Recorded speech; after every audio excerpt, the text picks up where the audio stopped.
Pepes ikan dengan sambal terong semakin nikmat, tambah daging empal. Orangnya diteropong KPK karena nyolong. Lah kok kowar-kowar mau dijegal.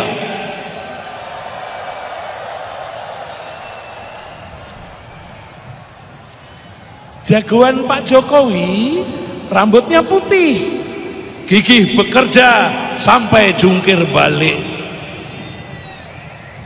Hati seluruh rakyat Indonesia pasti akan sedih jika kelak ada presiden hobinya kok menculik.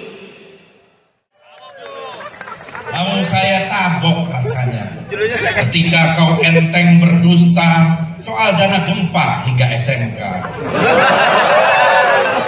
Mau saya tabok rasanya ketika kau seenaknya naikkan harga, menyusahkan jutaan rumah tangga. Mau saya tabok rasanya ketika kau impor beras dan gula, petani hancur, panen derita.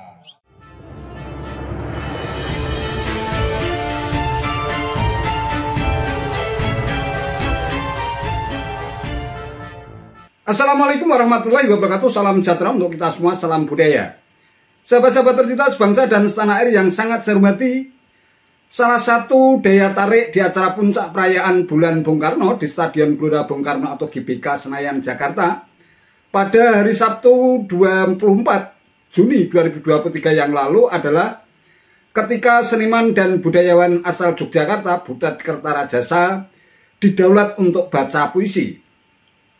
Lewat performa penampilan yang lumayan energik dan ekspresif, putra seniman Bagong Kussudiardja itu melafalkan larik demi larik puisinya dengan gaya yang cukup teatrikal seperti sebuah monolog.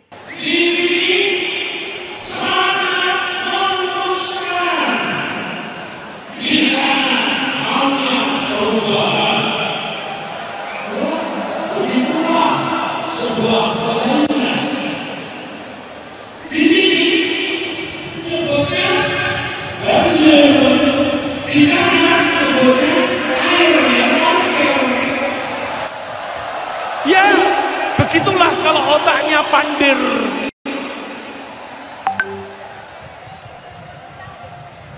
Pepes ikan dengan sambal terong semakin nikmat, tambah daging empal. Orangnya diteropong KPK karena nyolong.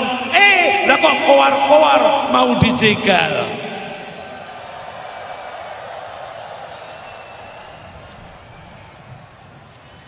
Jagoan Pak Jokowi rambutnya putih, gigih bekerja sampai jungkir balik. Hati seluruh rakyat Indonesia pasti akan sedih jika kelak ada presiden hobinya kok menculik.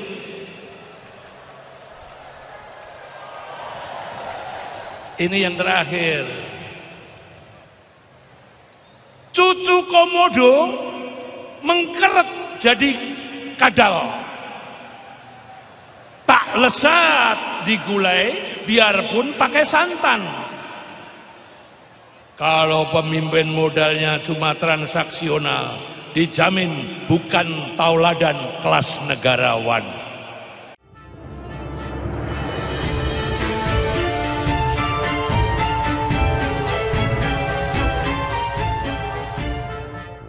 Ya, video Butet baca puisi itu pun akhirnya sontak viral di berbagai platform media sosial.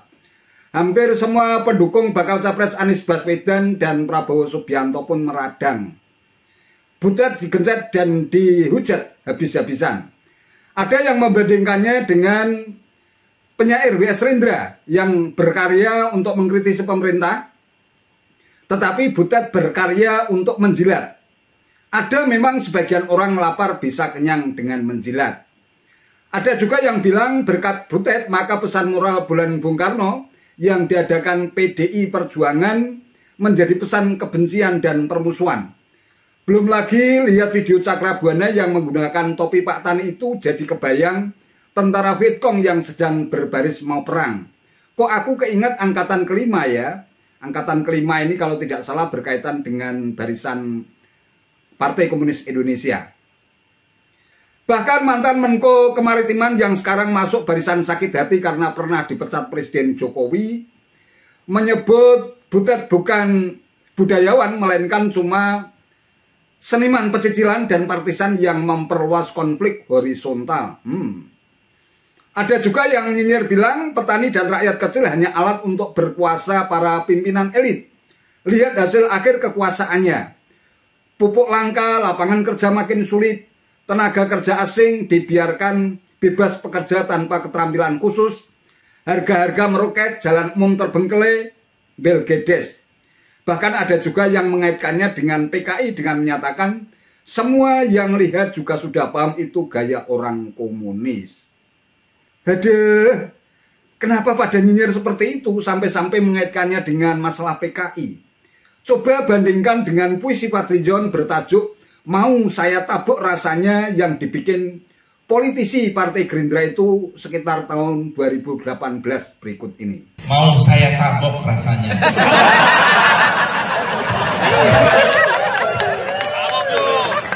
Mau saya tabok rasanya.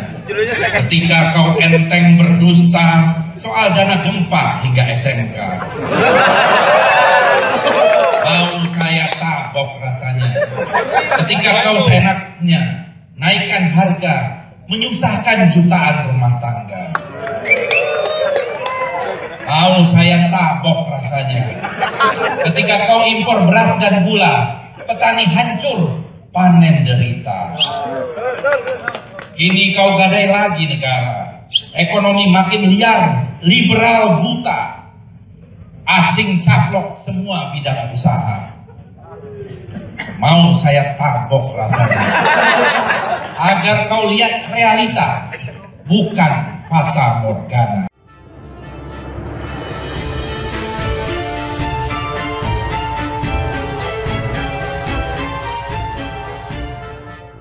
Nah, lebih sadis dan kejam yang mana antara puisi Butet Kertarajasa dan Fadlizon? Menurut jimat saya, puisi Fadlizon ini jelas-jelas sangat vulgar dan kasar. Bahkan cenderung hoax untuk memframing Jokowi sebagai presiden yang tak becus kerja. Sehingga Fadlizon pun mau menaboknya. Dana gempa, mobil SMK, kenaikan harga impor beras dan gula yang bikin petani hancur. Bahkan menyebut telah menggadaikan negara, ekonomi makin liar, asing pun mencaplok semua bidang usaha. Dan itu dianggap Fadlizon sebagai realita, bukan fata morgana. Puisi Fadlizon dengan diksi yang vulgar dan kasar, tanpa metafora dan sangat miskin dari sisi estetika dan stilistika, semua pada mingkem.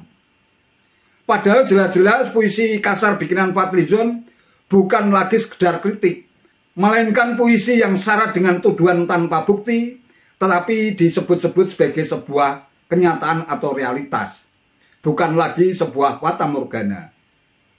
Fadlizon bikin puisi bukan karena dia seorang penyair, melainkan seorang politisi yang diduga kuat memang memiliki sentimen kebencian terhadap Presiden Jokowi.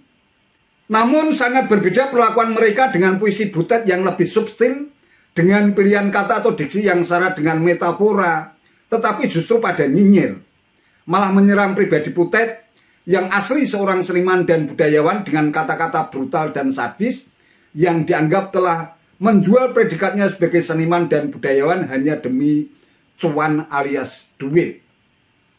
Sebagai produk karya sastra, puisi, kata seorang kritikus sastra, Profesor Atiyu, tidak pernah tercipta dalam suasana hampa atau kosong. Puisi akan sangat dipengaruhi oleh situasi sosial, budaya, dan politik ketika puisi itu ditulis.